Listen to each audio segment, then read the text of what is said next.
Bismillahirrahmanirrahim. And today's topic is shoulder dystocia. Royal College of Obstetricians and Gynecologists define it as the additional maneuvers to release the shoulder after general downward traction fails. The risk factors which result in such a condition is maternal, fetal as well as intrapartum. In the maternal it can be diabetes mellitus, in which results in macrosomic baby. Due to macrosomia, a lot of pressure is required in order to release such a large baby into the world. Other causes can also be females' short stature, previous such cases, and even obesity.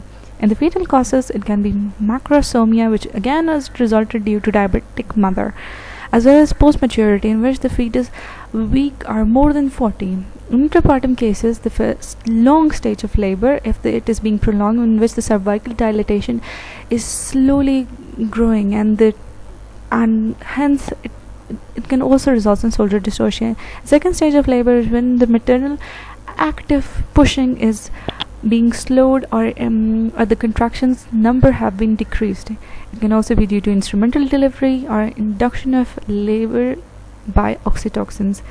Now all of these conditions results in fetal hypoxia. The more the baby is being strangled inside and cannot come out, the more oxygen delivery to the baby would be decreased due to pressure on the umbilical cord as well as on his airway.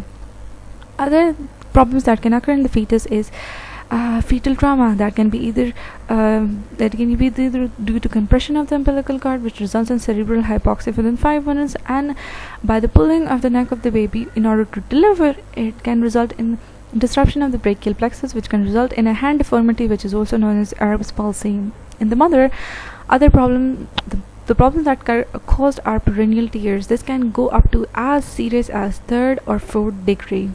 Now, how do we identify such a case? We can identify it by a turtle sign. A turtle sign is when shoulder falls to deliver during the contraction of the head, but the head goes out and in like a turtle. This can be viewed by a video. The head goes out and in like a turtle. Now, how do we treat such a case? The first thing we need to do is call for help. Help. Now the other is we need to ensure the appropriate accurate number of personnel that will help us to deliver such a case. Now we need to document which shoulder is out first.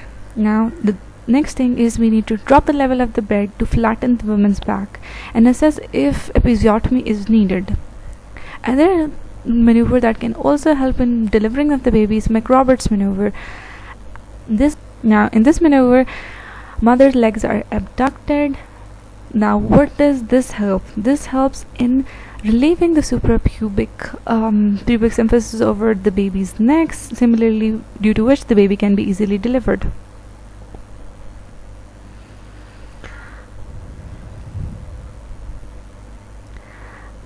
Now next, if all of these maneuvers fail, the additional maneuvers are needed in order to release the baby. Now this can include the Rubens maneuver, the wood screw maneuver, and Zavellini's procedure. Now what we do in Rubens maneuver is we place the hand behind anterior shoulder and provide external suprapubic pressure. By doing this, we help to rotate the baby at 180 degree. This helps in pushing the baby after maternal pressure is being applied.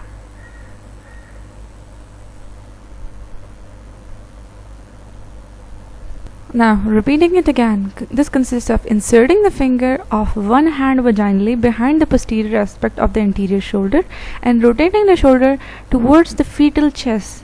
Thus, movement will adduct the fetal shoulder girdle and reducing its diameter. Now moving to wood screw. In this, pressure is applied on the anterior aspect of the posterior to aid in rotation. If this fails, we use a reverse wood screw. We will now demonstrate the Woods maneuver as well as an adaptation I have found useful. Various rotational maneuvers have been advocated for relieving shoulder dystocia. However, as in release of the posterior arm, few delivering attendants have been able to successfully manipulate fetal shoulders prior to having a simulator that allows realistic tactile simulation. The classic Woods maneuver requires the physician to work on the ventral part of the posterior shoulder of the fetus, to insert a hand and locate the shoulder and forearm, and then rotate, in this case in a counterclockwise direction, while the mother provides expulsive forces with pushing. However, the delivering attendant is in this way blocked from completing the rotation, and most Woods techniques show a replacement of one hand with the other at this point in time to complete the rotation and thus the delivery.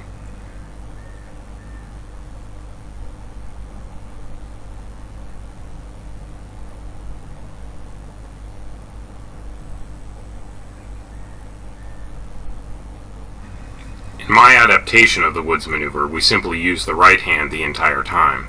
In this technique, we insert the hand and arm into the vagina, locate the fetal chest and posterior shoulder, insert the hand between the forearm and mid-sternum, and with maternal pushing, complete the rotation with just one hand.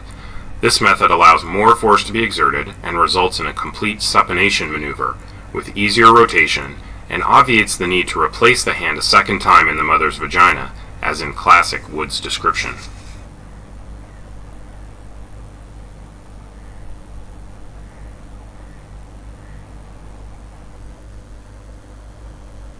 Our third procedure, including the Zavellini's procedure, in this, if all the two upper maneuvers have failed, we simply push back the head into the vagina and perform a C-section.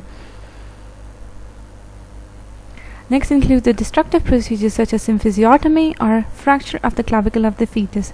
In symphysiotomy, what we do is we cut the band, the fibrotic band which is present between the two symphyses, and similarly increases the diameter by the help of which the fetus can be delivered. Or either we can fracture the clavicle, which is a soft bone, and hence we can easily rotate the baby out.